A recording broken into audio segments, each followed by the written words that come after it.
A great pleasure to welcome Steve Bone to Pompey Sound, always, and somehow, especially now that we are still a championship side. But Steve, I have to ask your views and thoughts on what's on everybody's mind, which is how long can we keep John Mousinho for, and what's next season going to look like from the point of view of transfer budget? Hello, and yes, it's. Don't we always say that there's more to talk about when there's no football to be played than there is when there's football to be played? It's certainly the case at the moment, isn't it? It's an intriguing time for Pompey at the moment, with a lot of talk about interest in the manager. Seemingly a bit of interest from Bristol City, and they probably, if they are interested, they won't be the only ones. And at the same time, John has been talking quite widely and in a number of different interviews about what he wants to see, or what he thinks he should be seeing in terms of a bit more investment in the squad for next season. And I think over the next few days we're going to sort of find out quite a bit more about the direction the club wants to go in.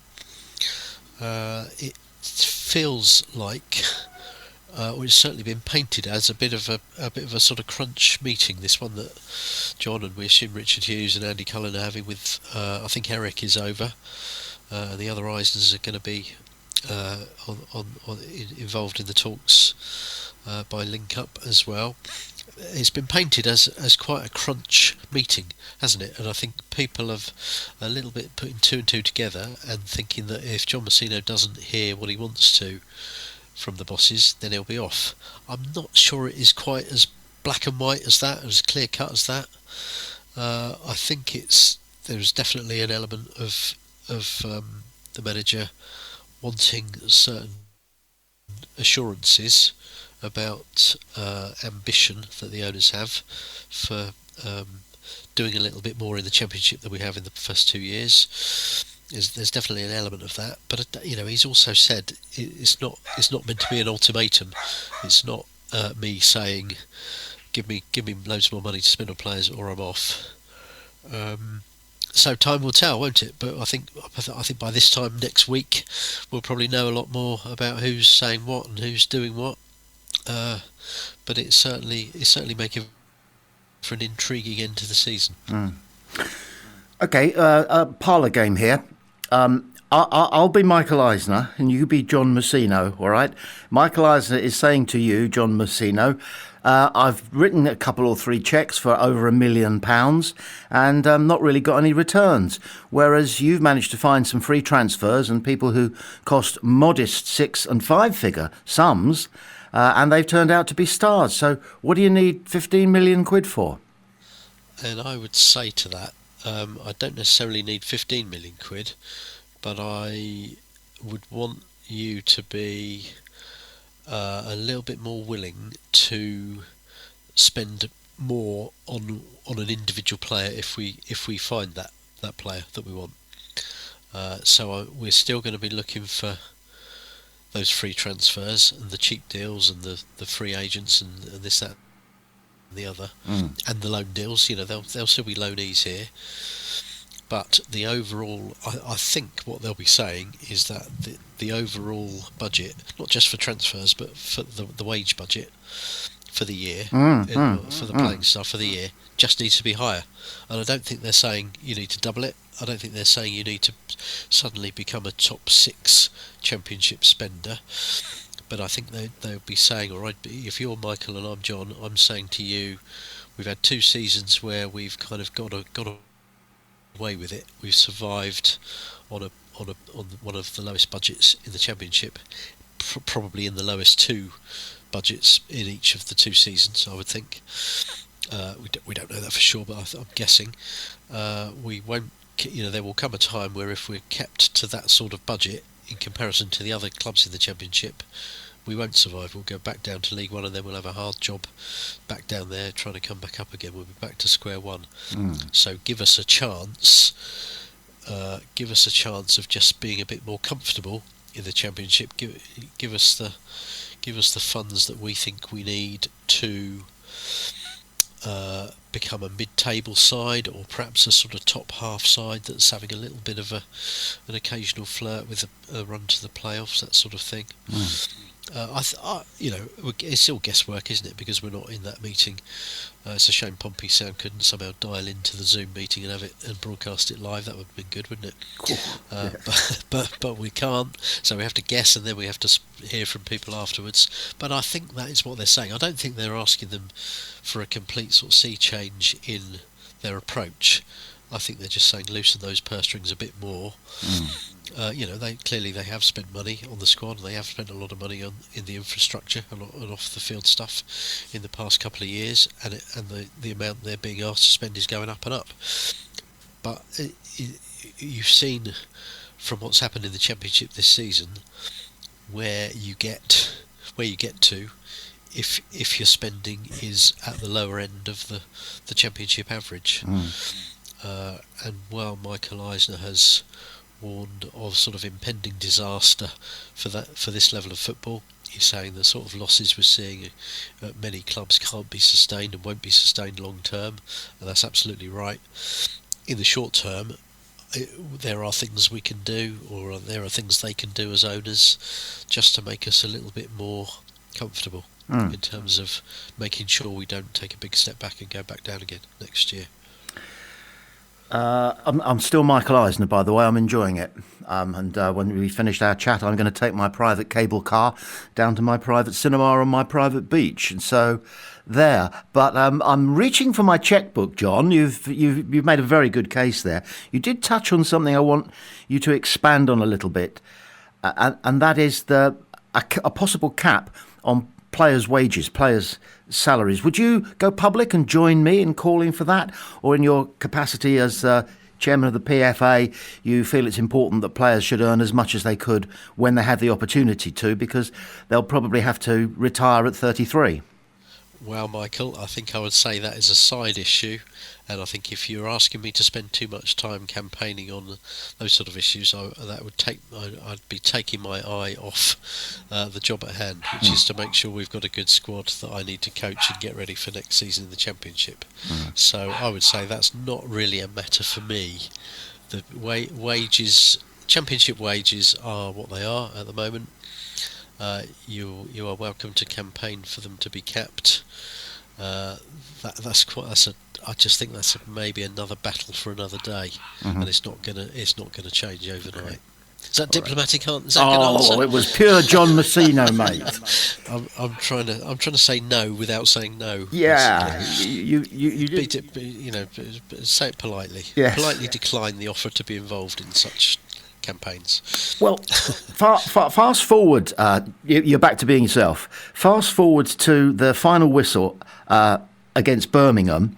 The last couple of seasons, John's had his players go out onto the pitch with their families and do a complete lap, and he goes last.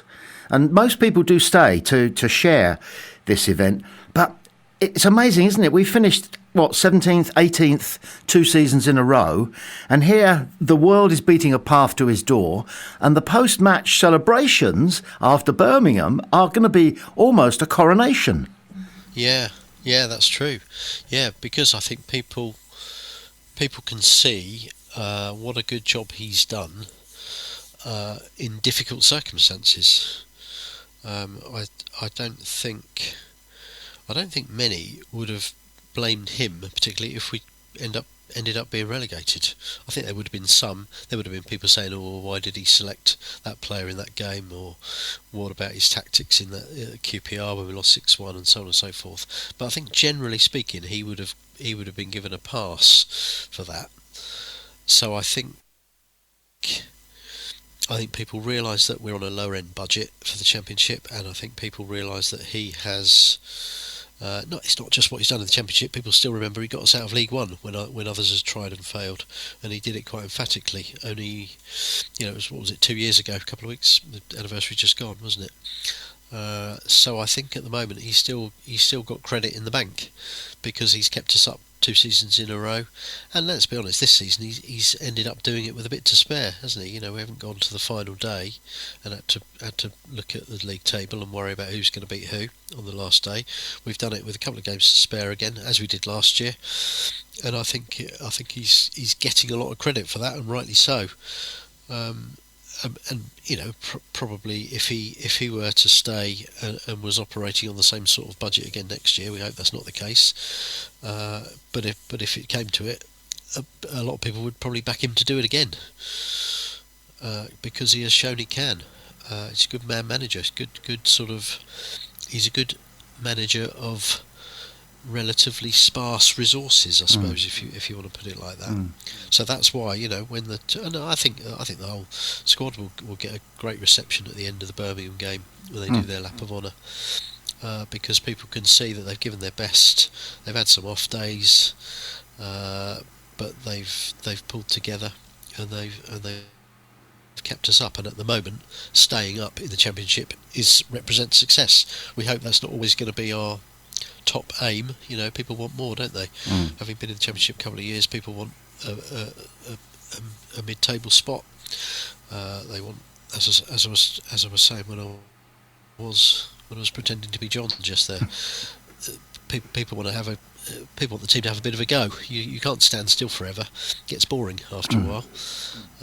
You want to see a bit of progress year on year, and I think people will think that this current group of players have sort of got us as far as they can. Worth remembering, of course, that any mid-table side in the Championship next season will be challenging for the playoffs. Yes, that's right. It goes down to 8th, doesn't it? Yeah. Which I'm not in favour of at all. I think that's far too. I think why should a team finishing 8th have any chance of joining the team who's finished first and second and being promoted? I think it makes it a bit of a lottery. You'll soon get to the point where what's the point of trying in half the league games? Just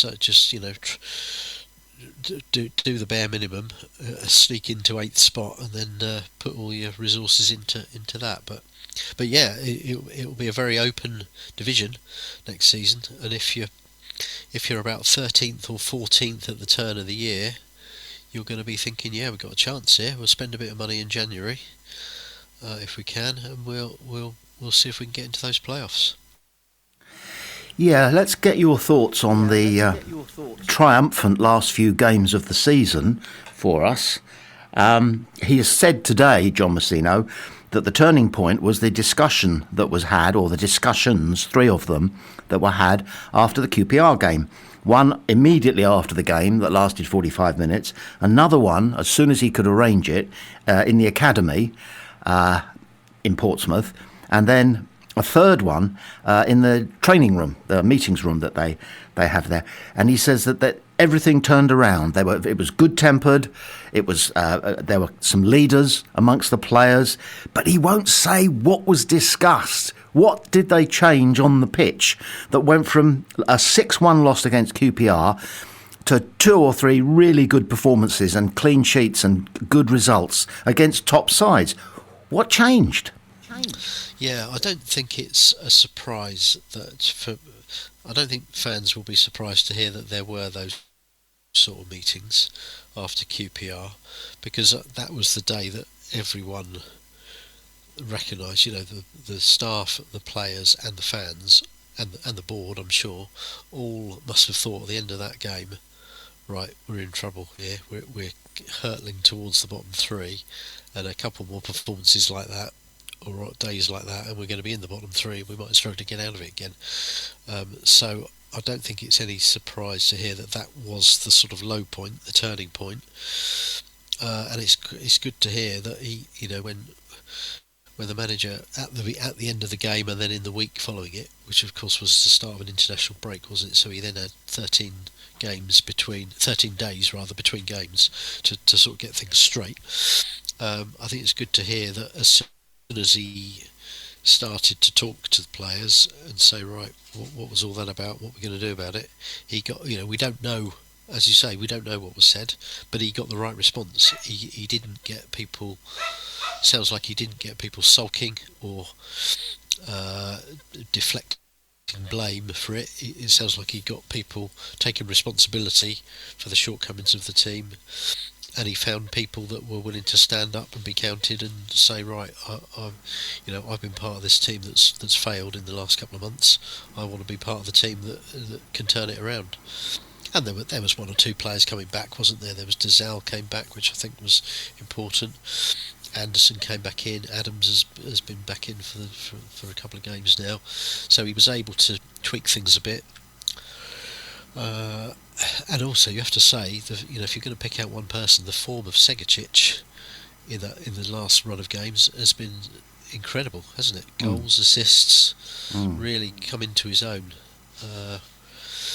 If he'd done it a little bit sooner, I think he'd have been in with a good chance of some of the Player of the Season trophies on Saturday. I suspect his form has come a little bit too late for that, but that's been a factor as well.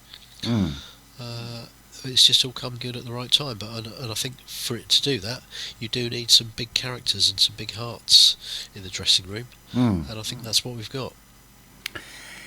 Yes, I was just thinking ahead to the World Cup and the possibility that a person with a Teutonic accent might call up the half-Portuguese John Mousinho and ask him how England can prepare to play against the former Australian, now Croatian lad who's going to be running their right wing.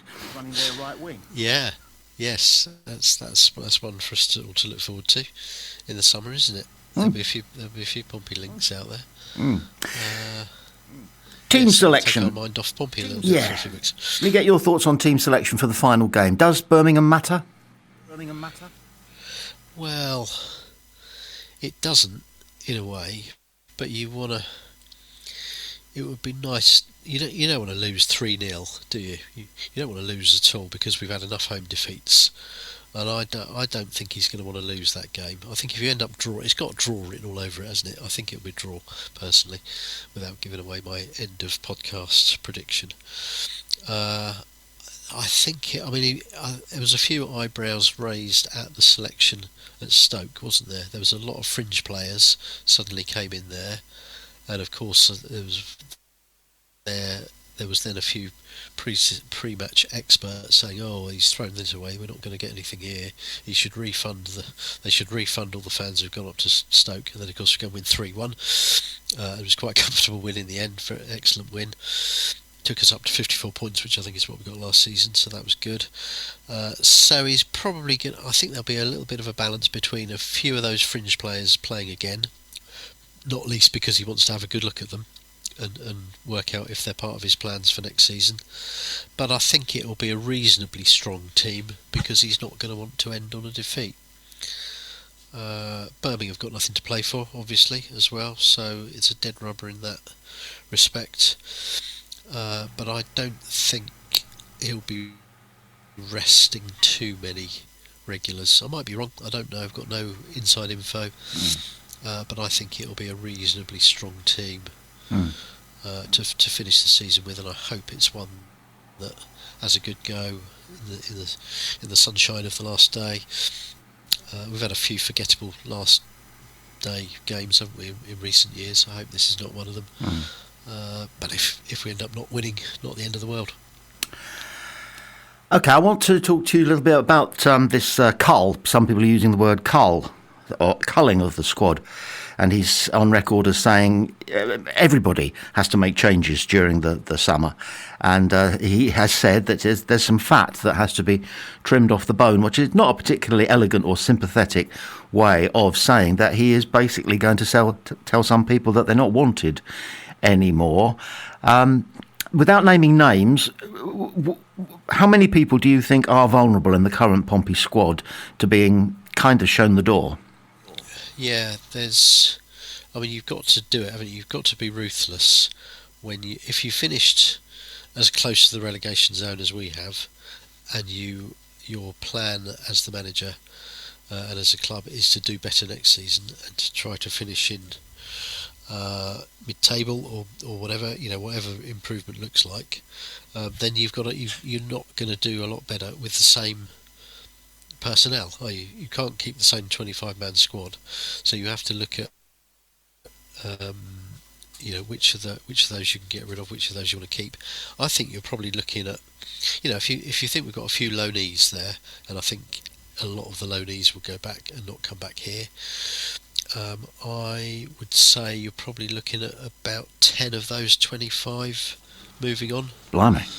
And that's a mixture of maybe one or two that are out of contract, some loanees, and one or two that aren't out of contract but are actually sort of told you can go.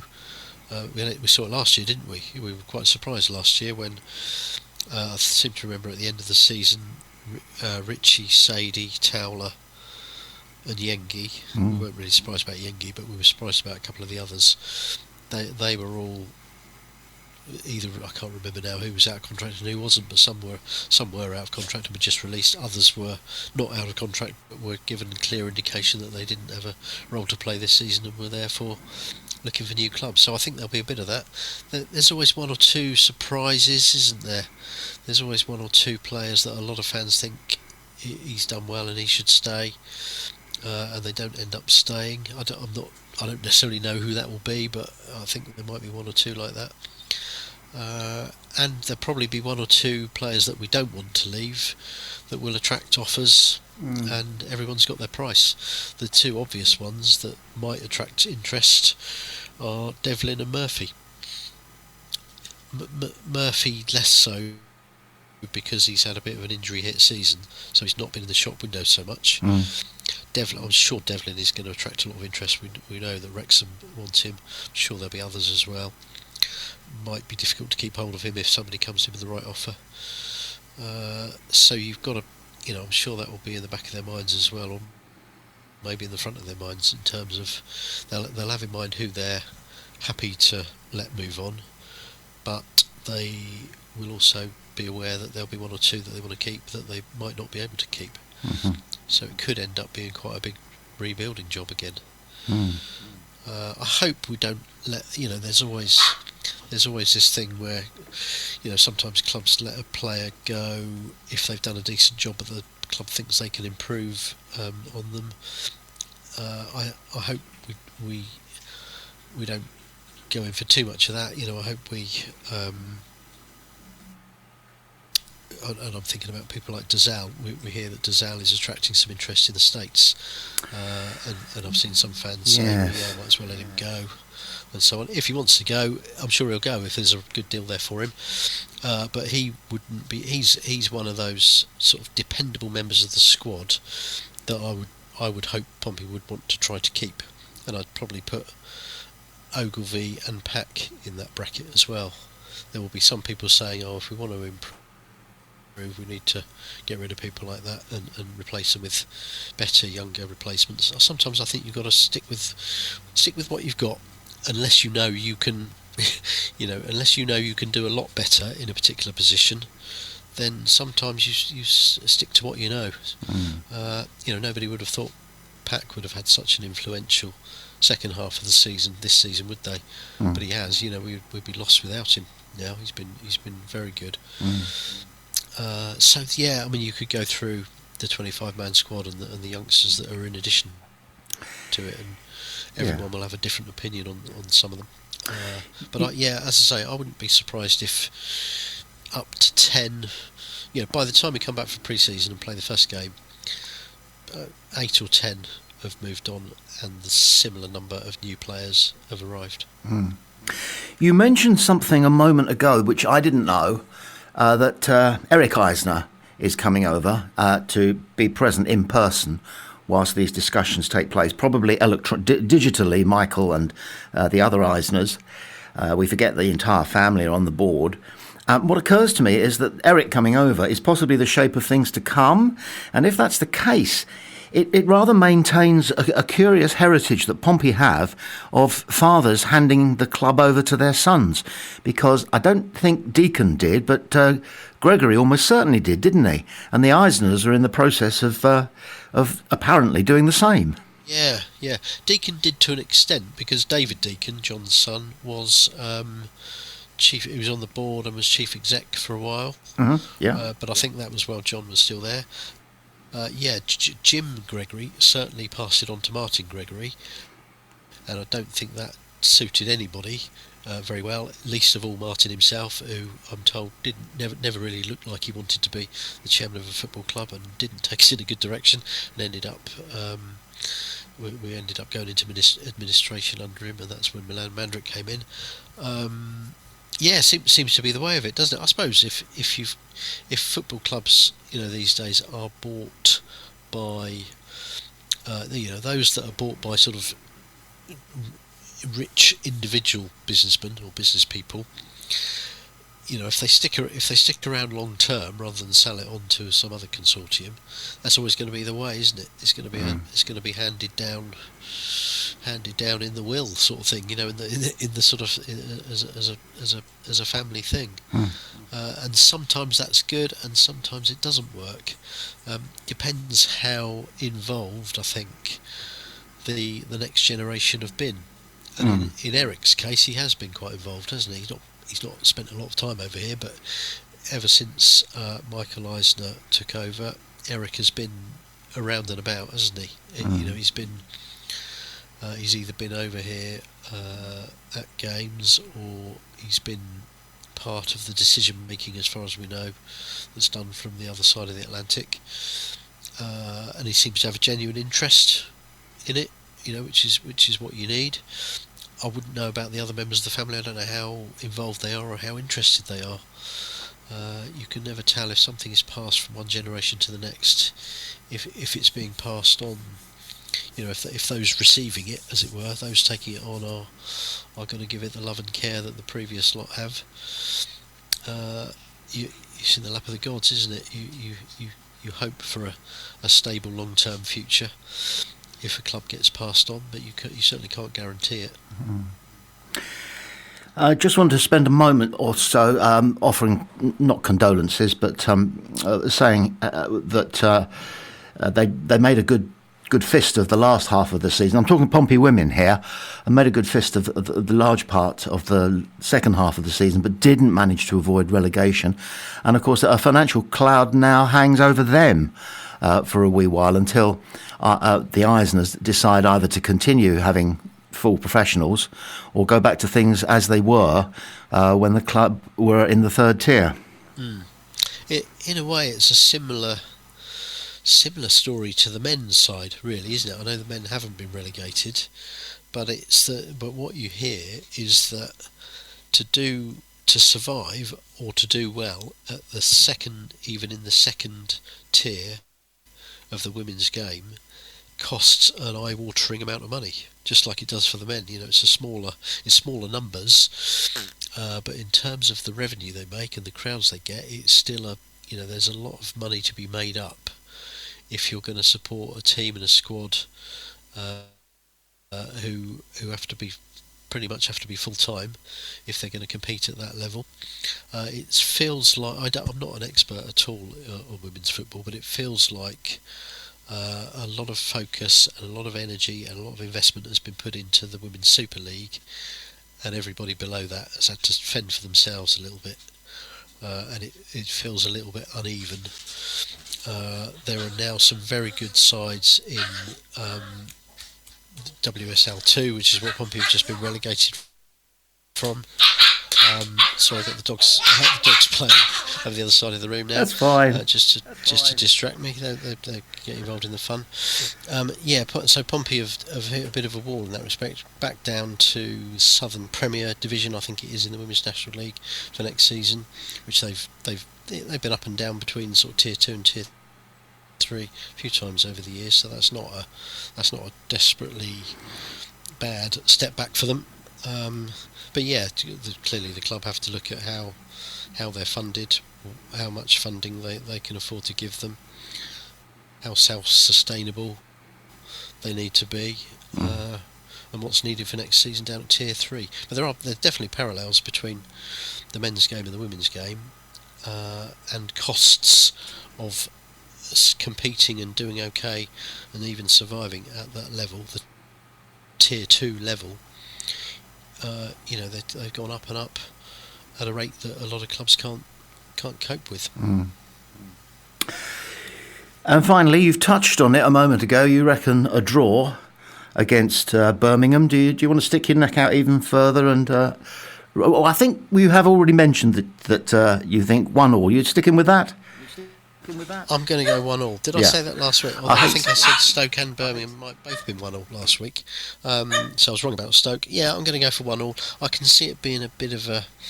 I think it'll be a nice party atmosphere before the game. There'll be some Player of the Season awards handed out, and I'm still hoping Regan Poole wins the main one. I'm not sure he will. I think it might be between him and somebody else that we can think of.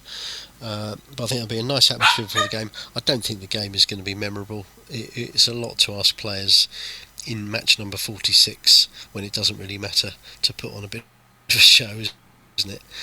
So I'm not expecting it to be a classic, but I hope we don't lose, and if it's 1-1 we'll all go home reasonably happy. Lovely, Steve. Thank you so much. Thank you.